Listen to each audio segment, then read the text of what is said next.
जैसे ही वो पलटता है तो लीला उसको देखकर बिल्कुल ही डर जाती है। अरे अरे अरे अरे अरे तो तुम तो भूत हो। भूत भूत मनोज मनोज मुझको बचाओ। भूत भूत हमारे बगीचे में भूत।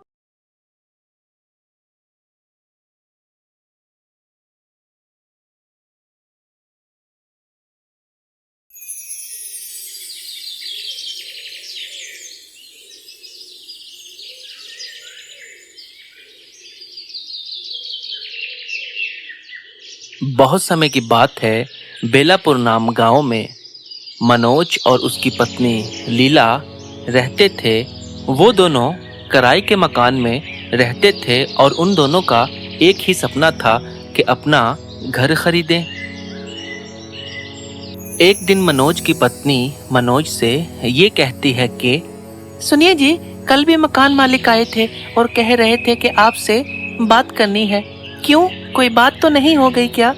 नहीं लीला, बात तो कोई भी नहीं हुई। क्यों, कल आए थे, क्या कह रहे थे वो? मुझको तो कुछ भी नहीं कहा, बस यही पूछ रहे थे कि मनोज कहाँ है। मैंने कहा कि वो तो अभी काम पर है, तो कह रहे थे कि कल को आऊंगा। अब पता नहीं क्या बात हो सकती है। इतने में ही मकान मालिक मनोज से मिलने आ जाता है। अरे मनोज, कैसा है? ठीक है ना? और सुनाओ, सब कुछ कुशल मंगल है ना? जी जी सेठ साहब, सब कुछ कुशल मंगल ही है। ऊपर वाले की बहुत कृपा है। तो बताएं, कैसे आना हुआ आज?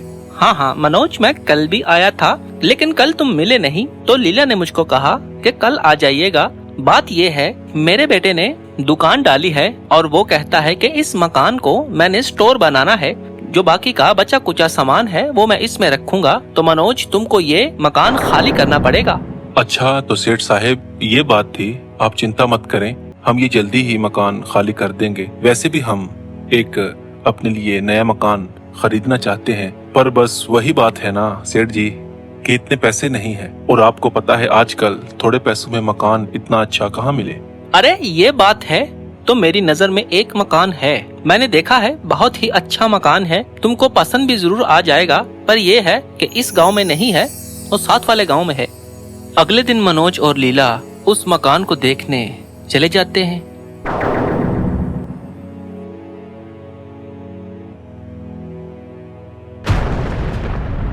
मनोज और लीला उस घर में आ जाते हैं और जैसे ही वो उस घर को देखते हैं, वो घर उनको पसंद आ जाता है।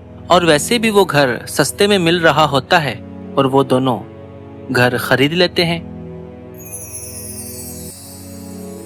मनोज और लीला खुशी खुशी अपने नए घर में आ जाते हैं और लीला सारा सामान लगा देती है। सारे कामों से फ्री होकर लीला बाहर निकलती है तो उसकी नजर घर के पीछे बंद हुए बगीचे पर पड़ती है और लीला ये कहती है कि अरे वाह, इस घर में बगीचा भी है। देखो, मुझे पता ही नहीं था।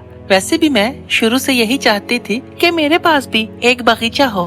इसको तो साफ सफाई की जरूरत है। हाँ, इसके अच्छे से सफाई करती हूँ। लीला अभी सोच ही रही होती है बगीचे के अंदर जाने का कि लीला को आवाज पड़ती है। अरे मैम साहब, कैसे हो आप? ठीक हो ना? मैम साहब, ये क्या कर रही हो आप? अरे तुम कौन हो और यहाँ पर क्या कर रहे हो? अरे मैम साहब, मैं काम करने आया हूँ। आपके पति ने मुझको यहाँ का एड्रेस दिया था कि जाकर उस घर में काम करके आ जाना, तो मैं मैम साहब काम वाला हूँ।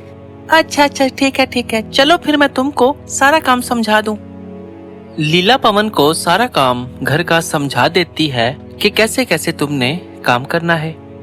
ठीक है मैम साहब, मैं कल से काम पर आ जाऊँगा। मुझे सब पता चल गया है, कल से अच्छे तरीके से सारा काम हो जाएगा। अच्छा, वैसे तुम कहाँ पर रहते हो? काफी दूर से आते हो क्या?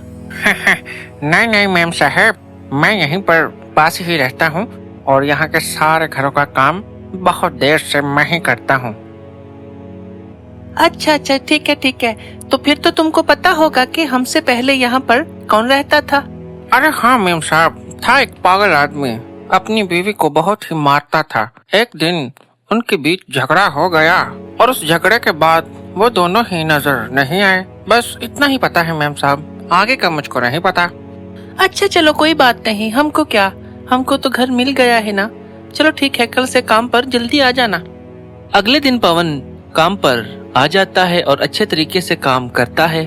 ऐसे ही कुछ दिन गुजर जाते हैं और एक दिन पवन ये कहता है कि मेम साहब, मेरी माँ बहुत ज्यादा बीमार है और मैंने उनको शहर लेकर जाना है, इसलिए मुझे 2-3 दिन की छुट्टी चाहिए।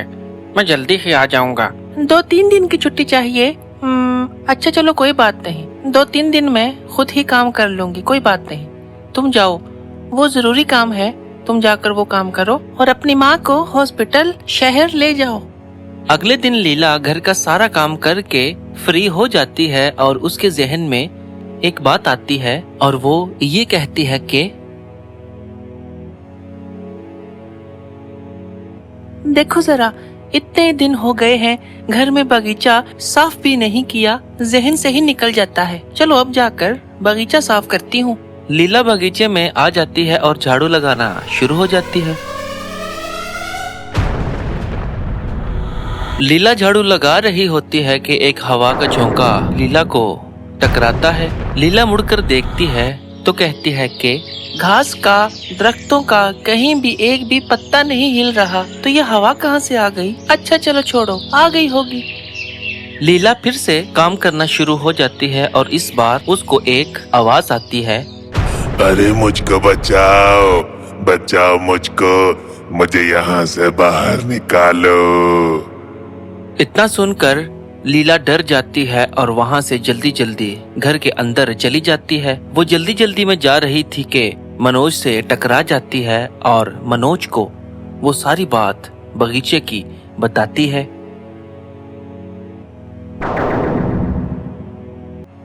मनोज उसकी बात पर बिल्कुल भी यकीन नहीं करता और वहाँ से चला जाता है। मनोज लेट जाता है क्योंकि मनोज थका था और लीला नहीं लेटती क्योंकि लीला को नींद नहीं आ रही थी। अरे ये तो सो गए हैं, लेकिन मुझको तो नींद ही नहीं आ रही। लीला अब जाग ही रही थी कि लीला को एक बार फिर से आवाज आती है, अरे मुझको बचाओ, बचाओ मुझको, मुझे यहाँ से बाहर निकालो। मैं तुमको कह रहा हूँ, मुझे यहाँ से बाहर निकालो। अरे ये वाली आवाज फिर से आ रही है, पता नहीं ये किसकी आवाज है। अगर इनको उठाया, इनको बताया तो इन्होंने तो मेरी बात का यकीन ही नहीं करना। खुद ही जाकर देखकर आती हूँ। लीला डरती डरती जाती है और जाकर बगीचे में फिर से एक बार देखती है कि ये आवाज कौन निकाल रहा है। लीला दूर से ही देखती है लेकिन अंधेरा होने की वजह से कुछ अच्छे से दिखाई नहीं देता और वो फिर बगीचे के अंदर चली जाती है।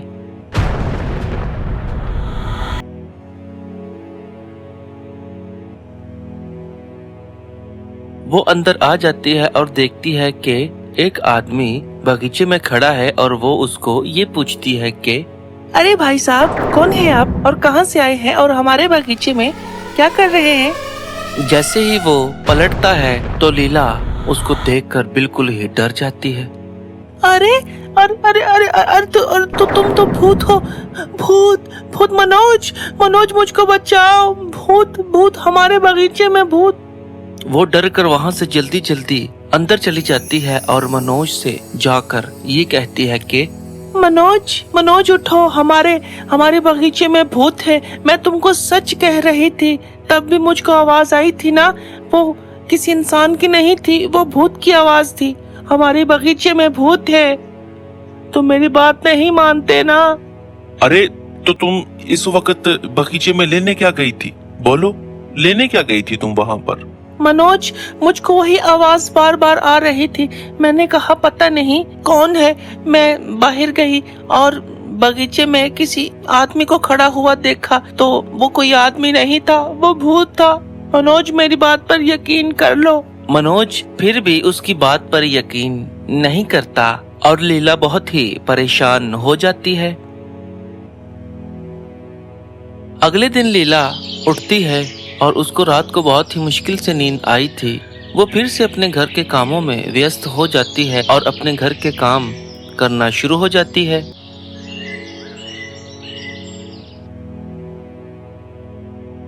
मनोज काम पर होता है और इस बार वो भूत कमरे में ही आ जाता है और लीला को ये कहता है कि तुम मेरी बात नहीं सुनती।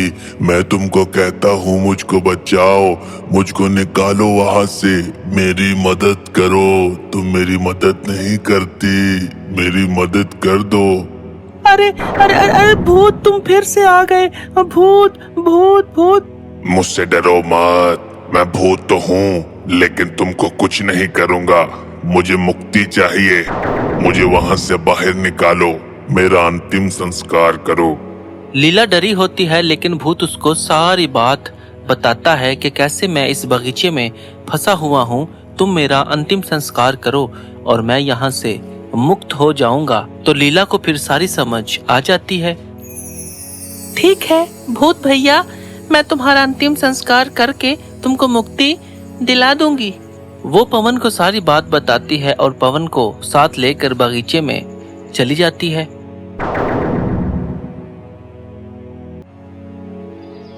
पवन और लीला दोनों बगीचे में खुदाई करते हैं और खुदाई करते करते वहां से एक इंसानी हड्डियों का कंकाल निकलता है। लीला एक पंडित को बुलाकर उसका अंतिम संस्कार कर देते हैं और ऐसे वो भूत मुक्ति पा लेता है।